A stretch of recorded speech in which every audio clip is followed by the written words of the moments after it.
नमस्ते योगी। मैं चांदनी कुमारी विन्यासा योगशाला में आपका स्वागत करती हूँ। आज मैं आपके सामने अति महत्वपूर्ण विषय लेके आई हूँ जो शुद्धिकरण से ही रिलेटेड है। शुद्धिकरण से रिलेटेड मैंने 2 वीडियो अपनी छोटी आंत की सफाई और बड़ी आंत की सफाई का आपके साथ शेयर किया है। आज मैं तीसरा शुद्धिकरण आपके सामने शेयर कर रही हूँ जिसे कहते हैं नेति। नेति क्या है, नेति की सफाई कहाँ की जाती है और इससे क्या फायदे हैं, ये आप इस वीडियो में जानेंगे।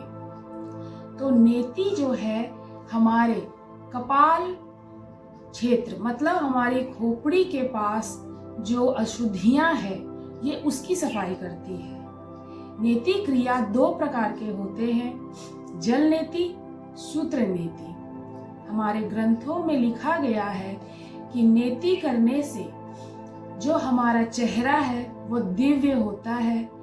नेति क्रिया करने से जिनको दृष्टि दोष, जिनको कान से रिलेटेड कोई दोष है, जिनको गले से रिलेटेड कोई दोष है, या जिनके मस्तिष्क में हमेशा दर्द होता है, मस्तिष्क गर्म होते हैं, जिनको मिर्गी का प्रॉब्लम है, साइनस वाले लोगों के लिए तो ये बहुत रामबाण है।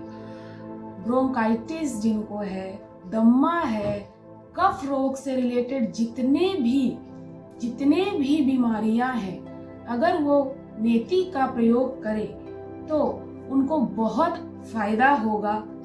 नेति है क्या, जल नेति है क्या और सूत्र नेति ये है क्या?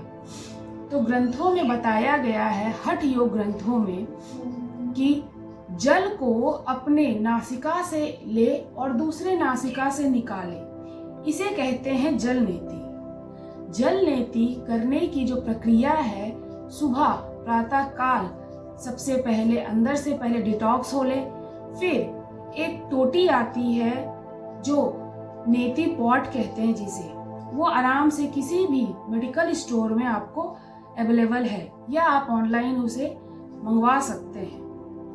जल नेति में बैठने की जो क्रिया है, उकड़ू बैठें, एड़ी ऊपर करके बैठें, या फिर इसे कागासन भी कहते हैं। देखिए इसे कहते हैं, अब ऐसे बैठेंगे और थोड़ा सा फेस को आगे करके पॉट से एक तरफ से अपने नाक को लेंगे और दूसरे तरफ से पानी को निकालेंगे।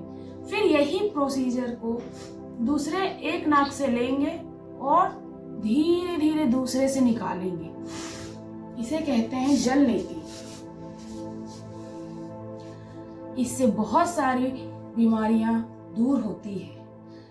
हमारा जो नेसल कैविटी, यहाँ पे जो कैविटी होती है, यहाँ पे जो साइनस ग्रंथि होती है, इसमें सूजन आ जाती है। सूजन आ जाने से जिनको साइनोसाइटिस बीमारी, ब्रोंकाइटिस बीमारी होने लगती है, तो जो आदमी जल नेति प्रतिदिन अगर करे तो वह इस बीमारी से दूर हो सकते हैं। ग्रंथों में तो जल नेति के साथ साथ दूध नेति, घी नेति भी बताया गया है। जल नेति में क्या करना है, 1 ग्लास पानी, नॉर्मल हल्का गुनगुना वाटर ले, उसमें 1 चुटकी नमक जरूर मिलाएं और उसको बड़े अच्छी तरह से घोल लें। नमक पूरी तरह से उसके क्रिस्टल घुल जाना चाहिए। जब ये नमक घुल जाए तो फिर ही आप जल नेति करें। नमक देने का मेन कारण है कि हमारे अंदर जो नाक का छोटी छोटी रक्त वाहिनियां होती है वो अति सूक्ष्म, बहुत ही नैरो होती है। नमक युक्त पानी जो है उस रक्त वाहिनियां जो है उसे एब्जॉर्ब नहीं करती है। नॉर्मल पानी जो है उसको वो एब्जॉर्ब कर लेती है, जो नॉर्मल वाटर है। इसीलिए नॉर्मल वाटर का यूज ना करके नमक युक्त पानी का यूज करें और उससे आपको पेन बिल्कुल नहीं होगी। उससे आराम से आप जल नेति कर सकते हैं। जल नेति करने के तुरंत बाद आप कपालभाति करें। कपालभाति क्यों किया जाता है? जैसे हमने जल नेति किया तो पानी के जो पार्टिकल्स छोटे छोटे जो अंदर ही रह जाते हैं, तो उसको कपालभाति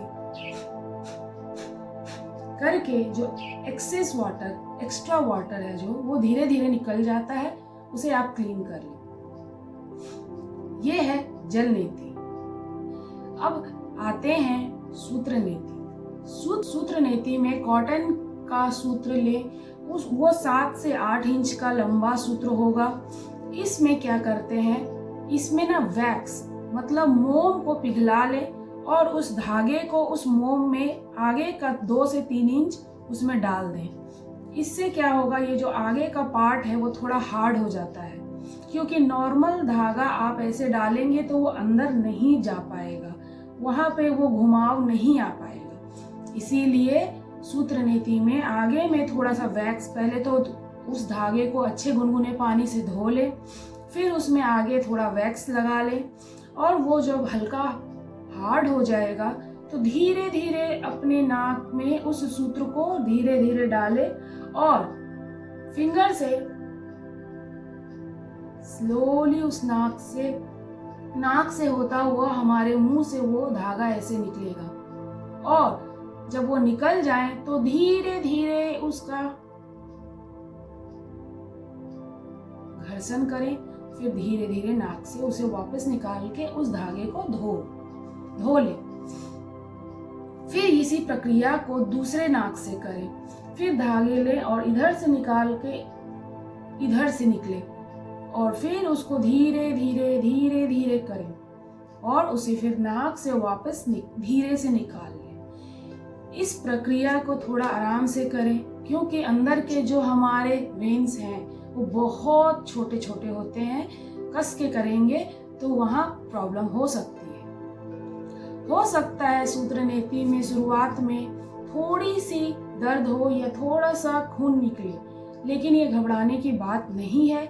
स्टार्टिंग में हमारी जो रक्त वाहिनियां होती है वो बहुत ज़्यादा ही सॉफ्ट होती है, लेकिन धीरे धीरे वहाँ के मसल्स और वहाँ वो स्ट्रांग होने लगता है एरिया, और वो फिर आराम से आप धीरे धीरे कर सकते हैं। सूत्र नीति जब भी करें उसके पहले जल नीति जरूर करें, क्योंकि पहले जल नीति करके जो हमारे अंदर का जो श्लेष्मा है, जो साइनस ग्रंथि के द्वारा बनाए जाते हैं, उस श्लेष्मा को पहले निकालें। जल नीति से वो आराम से निकल जाता है, आपका ये पैसेज क्लीन हो जाता है।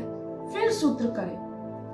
सूत्र नीति करने का एक फायदा है, बहुत लोगों को नाक के अंदर उनकी जो मसल्स होती हैं वो थोड़ा बढ़ जाती है, डेवलप कर जाती है, तो उसे सर्जरी के द्वारा बढ़ा हुआ हड्डी या बढ़ा हुआ जो ये मसल्स होता है उसको सर्जरी के द्वारा निकाला जाता है, नहीं तो सांस लेने में दिक्कत होती है। लेकिन जो व्यक्ति सूत्र नीति करता है वो धीरे धीरे आप अपने पैसेज के एरिया का जो हड्डी है या धीरे धीरे जो वो मसल्स है वो अपने जगह पे वापस आ जाता है। जो व्यक्ति जो हमेशा सूत्र नीति करते हैं, क्योंकि जो सर्जरी कराते हैं तो ये हर 5 से 6 साल के बाद फिर वहाँ के मसल्स वो या हड्डी बढ़ जाती है, जिससे कि आपको दोबारा उसकी सर्जरी कराना पड़ सकता है। बहुत सारी जल नीति को आज आधुनिक युग में ENT कहते हैं। जो व्यक्ति नीति की प्रक्रिया को हमेशा करते हैं उनके जो साइनस ग्रंथि जो श्लेष्मा उत्पन्न करते हैं वो शरीर में कफ बहुत बढ़ा देते हैं, जिसके कारण हमें कफ से रिलेटेड बीमारियां होती हैं। अनिद्रा का जिनको प्रॉब्लम है उसे इस नेति क्रिया करने से आराम मिलता है। नेति क्रिया ग्रंथों में कहा गया है कि सिर्फ नेति करने से कफ दोष वाले ही नहीं, जो रक्त वाहिनियां होती है हमारे साइनस ग्रंथि के पास, वो हमारे आंखों की रक्त वाहिनियां, कान की रक्त वाहिनियां, मस्तिष्क की सबसे एक दूसरे से जुड़े हुए हैं। इससे नेति से जो उनको दृष्टि से रिलेटेड जो भी प्रॉब्लम है, आंखों से रिलेटेड जितने प्रॉब्लम है वो भी कम होते हैं। कान से रिलेटेड जिनको प्रॉब्लम है, कम सुनाई देना या कान बहना, ये उसमें फ़ायदा करता है।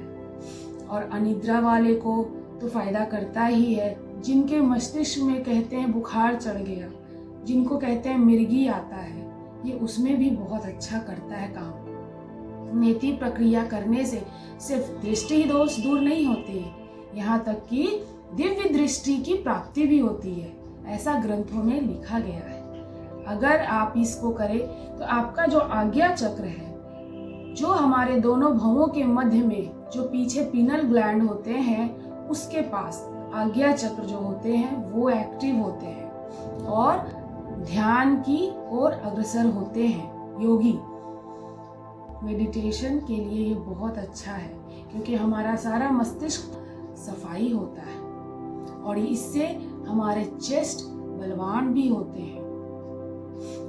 जब भी आप जल नेति करें या सूत्र नेति करें, देखेंगे आपके सांस लेने की क्षमता शुद्ध, आप और ज़्यादा से ज़्यादा भरपूर मात्रा में ऑक्सीजन लेंगे, आपके ऑर्गन्स को ज़्यादा से ज़्यादा ऑक्सीजन मिलेगा और वो सारे ऑर्गन्स हेल्दी होंगे।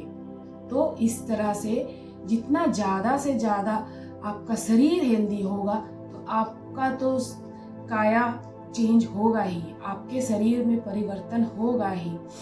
तो इस प्रकार हमारी जो षट कर्म क्रिया हैं, तो इसमें तीसरा नंबर नेति की क्रिया बताया गया है, इसे अपनाएं। जल नेति प्रतिदिन कर सकते हैं प्रातः काल, सूत्र नेति सप्ताह में एक बार करें और इस नेति क्रिया का भरपूर फायदा, भरपूर लाभ उठाएं और प्रैक्टिस करते रहें। आप देखेंगे कि आप बहुत जल्द ही निपुण हो जाएंगे नेति क्रिया में।